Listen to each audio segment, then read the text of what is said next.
So good morning, brothers and sisters. So brothers and sisters, we're here on Martin Luther King's birthday. We have all met many times. I think some of you are noticing that we are in a different venue this year.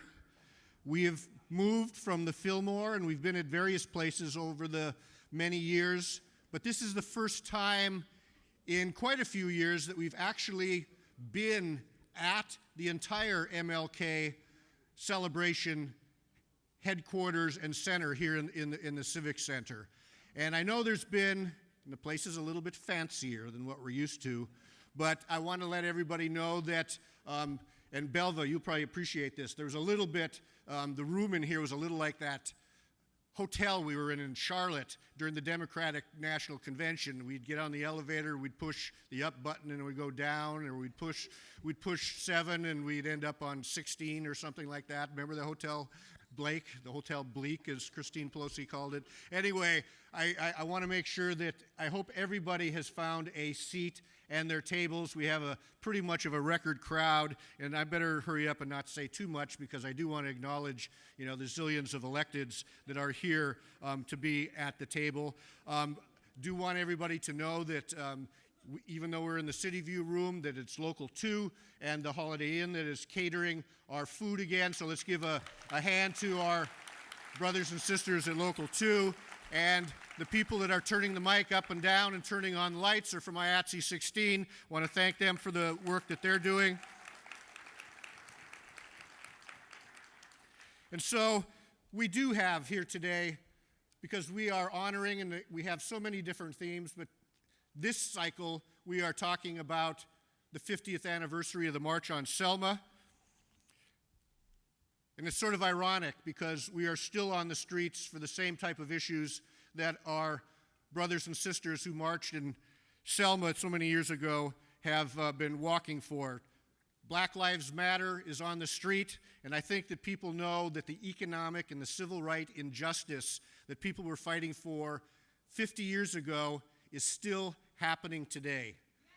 And I want to be clear, because it's not a simple issue, but it's an issue that has to do with economic injustice.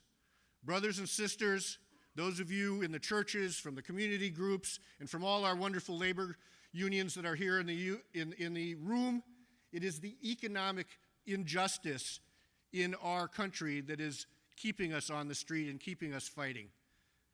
They say, pundits are saying that the unemployment rate has gone from 10% to 5%, and we're supposed to feel good about that.